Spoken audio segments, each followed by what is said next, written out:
From Barangaroo Studios, the AusBiz COB is the key stuff you need to know about the day in business and finance.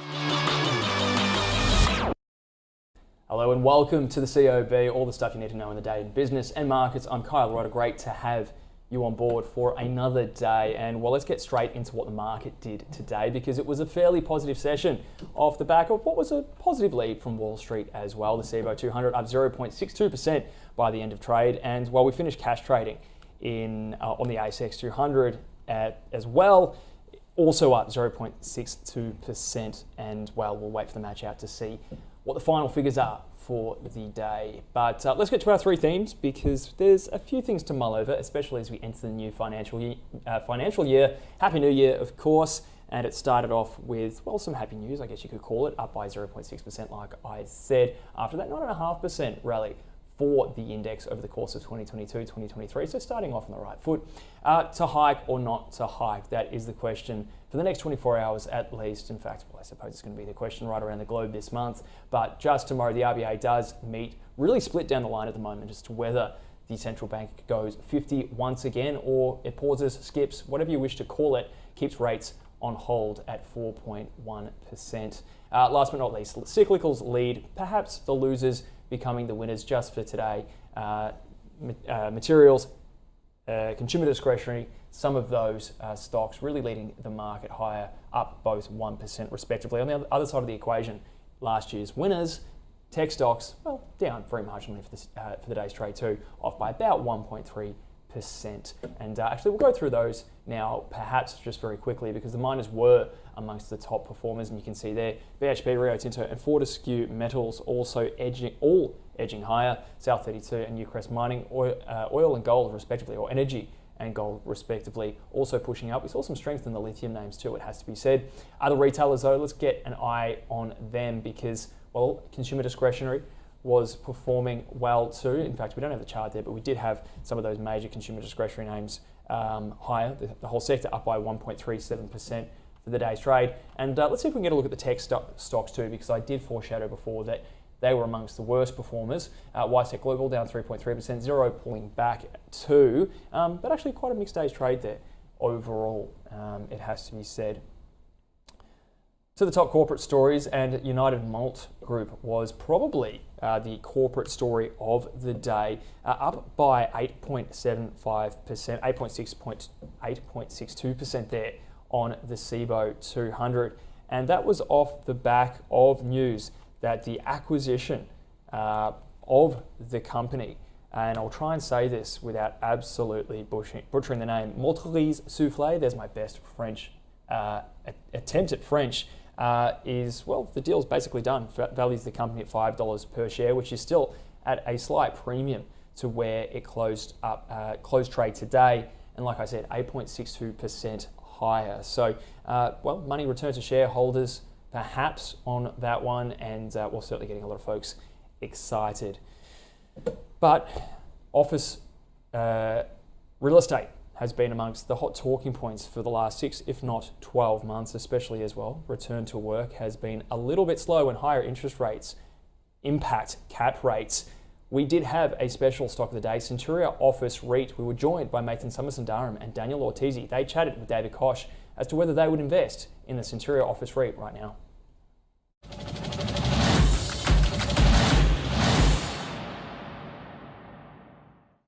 I think we're starting that cycle. I think the clarity will only come through after we go through the reporting season. So there's a way to go. I think there's a way to go. Right. I think you look at some of those stocks, especially in retail and so forth, we're pricing in 30, 40% down. I mean REITs. In the REITs, I think we just don't know.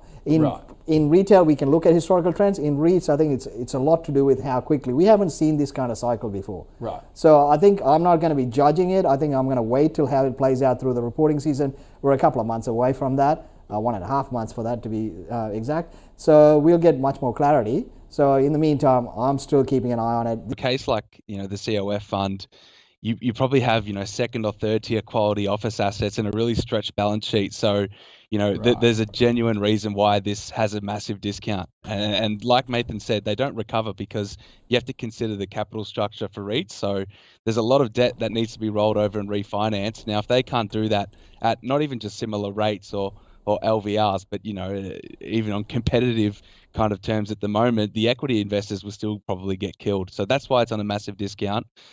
Potentially other REITs, like one we own is Arena REIT. Now that has much better underlying kind of metrics where, the childcare space in terms of rents and everything is actually growing really strongly and demand really strongly. So there's opportunities, but you have to understand what's going on in the underlying.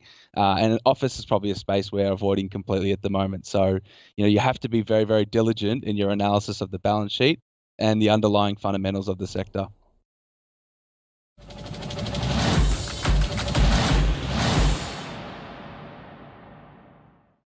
Okay, so both lads there fairly cautious about office real estate. Of course, if you walk through any CBD at the moment, it's hard to see any building that is full to the brim. Quite the opposite.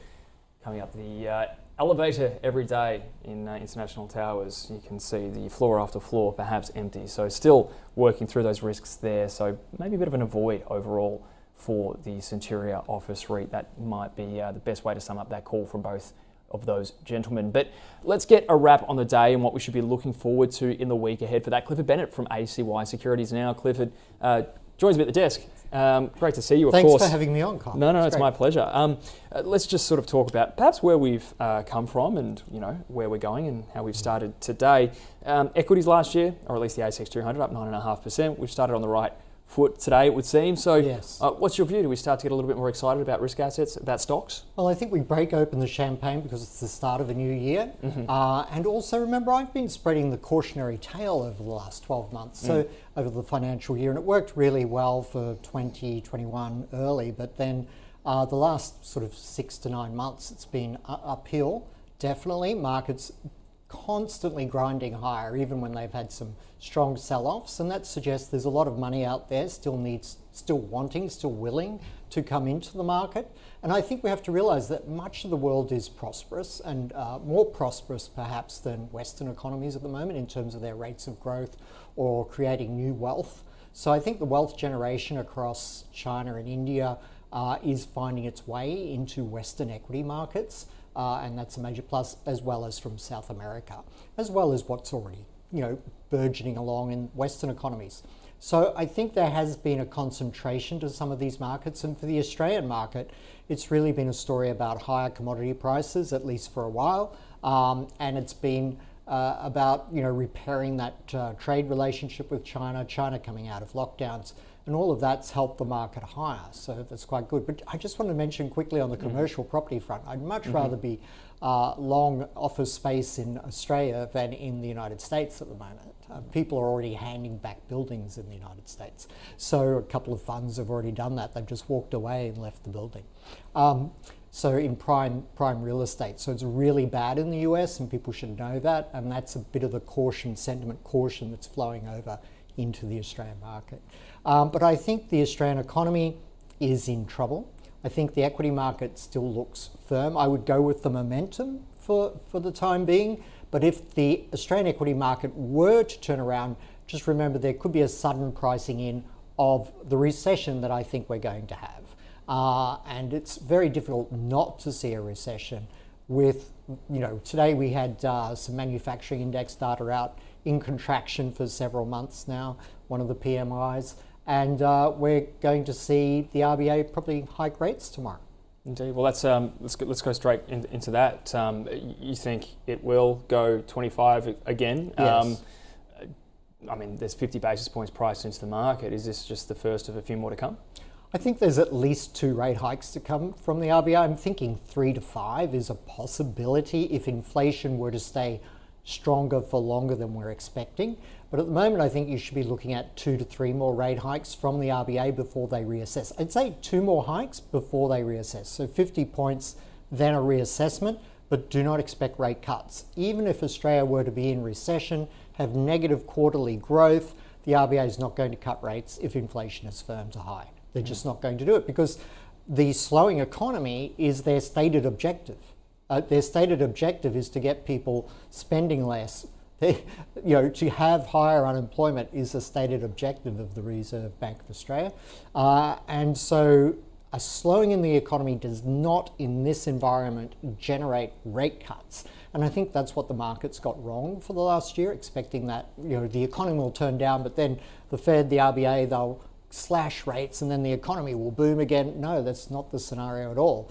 I always called a pivot a fantasy economics, and it was. It's been proven to be the case now, and we're going to see rates stay up. I think you've heard some central bankers talking about how it might take another 2 years for inflation to get back to target zones. That doesn't mean they keep hiking all the time. It just means they won't be cutting rates unless they're seeing inflation collapse or they're seeing it in the zone. So, and we're not looking at either of that at the moment. We've had sharp downside in the headline inflation in some parts of the world, but that core inflation, particularly services, is, as they say, very firm and stubbornly high. And in fact, core inflation in the United States has barely pulled back from the absolute highs that it made. So a lot of inflation still in the global economy. It's moderating, but it's still way too high, and that does not allow any kind of rate cuts in the foreseeable future. So I think people can pop the champagne about the equity market, but then the next day with the hangover, scratch their heads about why is that again? But I mean, look at Germany. It's already in recession, 2 quarters of negative growth, just made record highs in the equity market. That tells you something else has taken hold of markets in this new world we now live in. So we'll just see how far it can push. But when equity markets have detached so severely from the underlying fundamentals and central banks have been raising rates, that's never ended well. But how long is a piece of string? How high is this rally?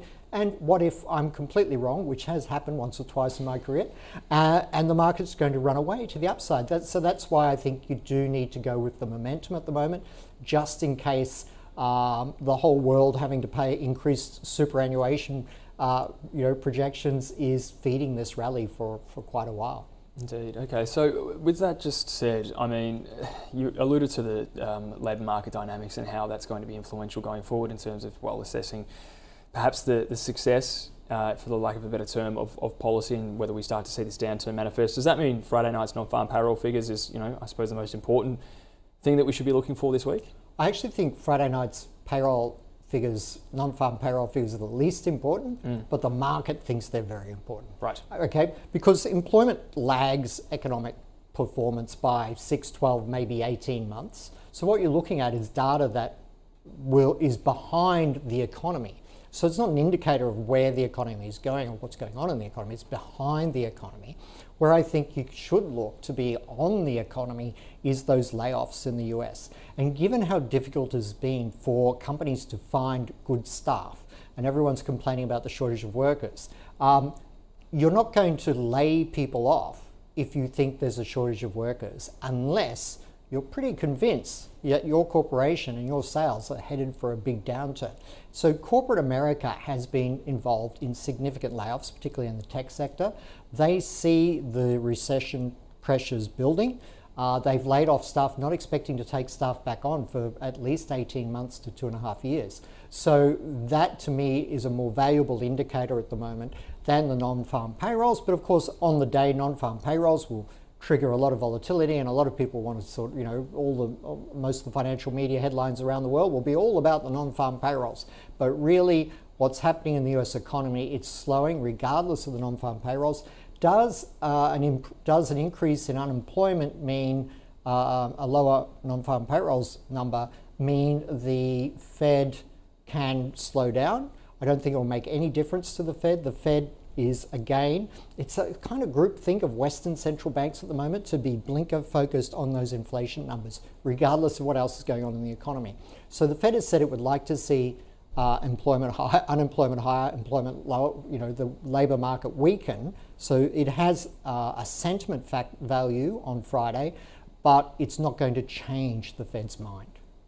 It's okay. Well, it's a lot if to that chew helps. Well, of course it helps. A volatility event, but don't look too much into it. In fact, it's been a bit of a theme of the day. Don't look too much into the strong data recently. It's too lagging. But Clifford, really appreciate you kicking off the week for us. Thank you very much. Clifford Benedette from ACY Securities. Okay, well, let's get to leaders and laggards now and go across, what areas of the market were moving and shaking throughout the day. And Costa Group up 9.5%. Now look at that. What's going on there? See if I can find some news that might be behind it, because at least when I was trying to write things up a little bit earlier, I did not see that up the top of my list. It might have been a bit of a late rally. Just bear with me as I Google this. In fact, I can't find much there for now. So just perhaps hold on to your hats and, well, do your own research as to why Costa Group has managed to almost crack $3 once again, which it hasn't done for quite some time. United Malt Group, we've already spoken about, well, the deal being inked there, or almost being completed there. Silver Resources, Core Lithium and ARB also at the top of the market today. Moving on to the laggards now, and Wisetech Global, Brickworks, both down, well, 3.3 and 1.9% respectively. In fact, well, it looks like the losses were fairly shallow right across the market.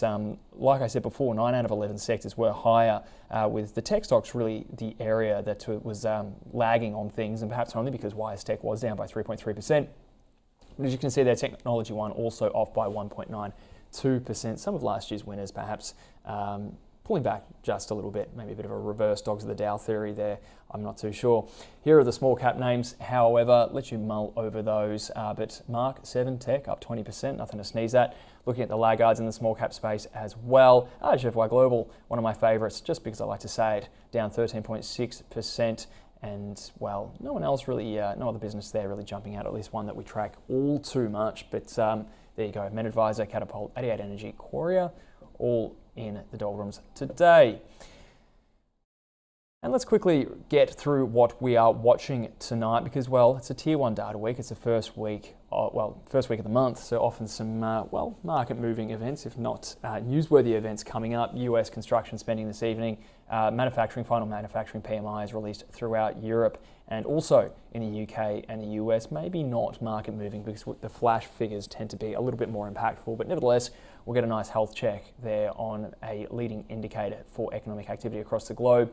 And tomorrow, well, it's more than just a little bit of text. It's the RBA decision going to be fairly significant. 2:30 tomorrow, we've got our Rates Live program. A really good lineup too. David Flanagan from Curve Securities, as always, will be joining us at the desk, or Patrick Itkovel from Ebury Partners. And we'll also have Skyping in as our economist, David Bassanisi from Beta Shares. So should be a really robust conversation. And, well, the RBA has surprised us on 2 or 3 occasions this year, especially the last 2 meetings where they've ploughed forward with a 25 basis point hike. Will they, won't they? We'll ask that question. We'll have it answered eventually, and all the expert analysis with that as well. But let's get one final look at the market where it's closed the day. The CBO 200, we've already seen, finished 0.62% higher, and the ASX 200 finished a fraction lower than that, 0.59% higher for the day, with, again, those 9 out of 11 sectors finishing in positive territory. Consumer discretionary materials, the best performers. IT stocks lagging. We've spoken about that a fair bit already.